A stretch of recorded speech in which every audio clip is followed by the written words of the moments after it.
after you retired back in the 90s, you sort of disappeared for a while, and you kind of kept low. Was that on purpose, and why did it happen?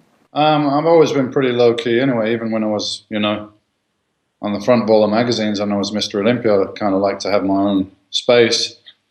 And I think when I did the bodybuilding, it was so all-consuming. The way I did it, I just like pretty much put everything to the side and had tunnel vision with it.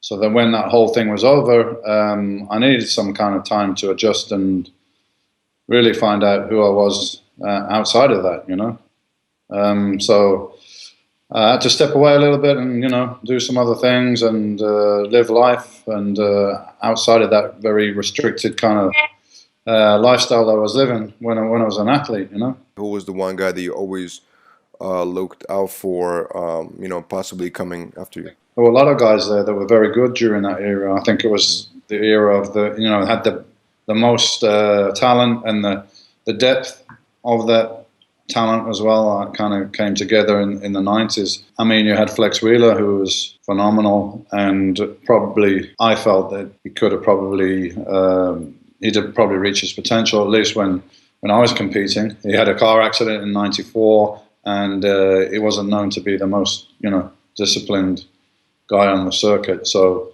Flex was incredible and potentially dangerous, Kevin was great as well, and Sean was very good. And then towards the end, Nasser was getting to be my competition. So it depended on the year, but I didn't really focus too much on that. I was just trying to do my best every year and trying to improve in some way if that was possible on what I did before. So any of those guys could be dangerous, if I was really off or something. It's funny you mentioned Sean, because I just recently spoke to Sean, and he said that he deserved to beat you. I think in 1994 and 1996, he thought he beat you. Talking about that, man, like 20-something years later, get over it, man. It's like a couple of years, 94 and 97, both those years I had injuries, so I wasn't at my personal best. But even not at my personal best, there's no way that Sean Ray is going to be able to beat me. It's like, there's a few poses that even if I'm a bit off, I can't be beaten in. I can't be beaten in the front lat spread, the back lat spread, the back double bicep, and the side tricep. So there's 4 poses that really I couldn't be beaten on. So even if I'm a bit off, Sean couldn't beat me in those 4 poses. So 4 out of 7 mathematically says that I'm winning, even if I lose the other 3 poses. So, and then you got the other round, which is standing relaxed or semi-relaxed. Maybe I could be beaten from the front. I'll accept that. It wasn't my best pose, but from the side I couldn't be beaten because I had such depth and thickness from the side that other people didn't have. That just made them look smaller and less powerful. And from the back, of course, I mean, I don't even need to talk about that, really. It's a game over. So even if I was off, the competition only had a chance to beat me in a small amount of poses. Front double bicep, I could possibly be beaten, or a side chest maybe, or abs and thighs if the other guy was really on and I was, But otherwise, I'm not getting beaten in those poses. My structure and proportions and overall size and condition was just too strong. So yes, I was a little bit off in '94, and if Flex Wheeler had been there and he had been at his best, then I would have had real problems. But Sean Ray at 100% cannot beat a Dorian Yates at 80%. And the Sandos are sitting right there on the side there. So I'll send a picture to Sean, and can have a look. How did you see the sport change after you retired? Well, it didn't change that much immediately. I mean, the biggest change was that Ronnie became Mr. Olympia, which I think was a little bit unexpected.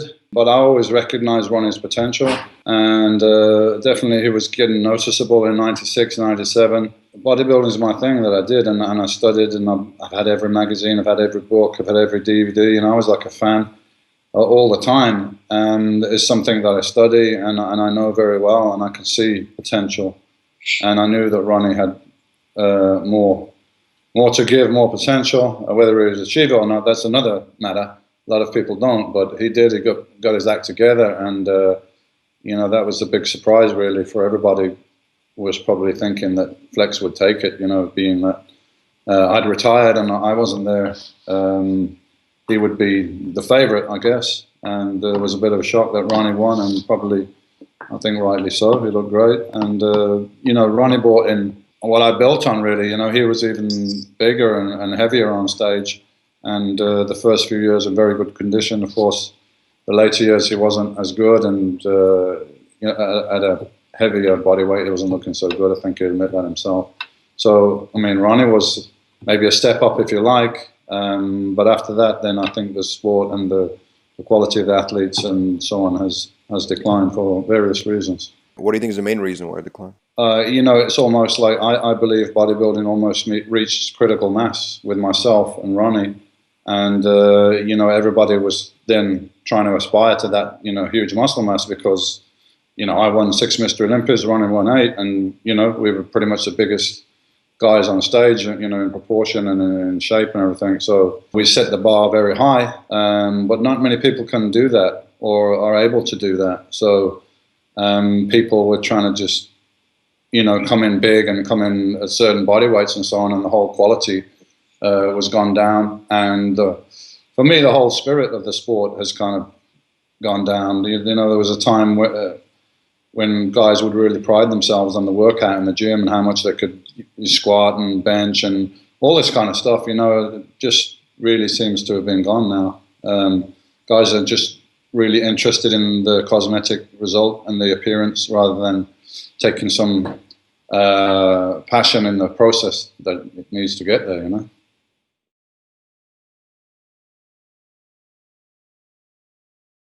The whole thing is about getting in the gym and training hard and lifting weights. That's how I did it. That's how Lee Haney did it. That's how Ronnie did it. And guys now, they're more interested in taking a rest and taking their picture on their iPhone and putting it onto Instagram.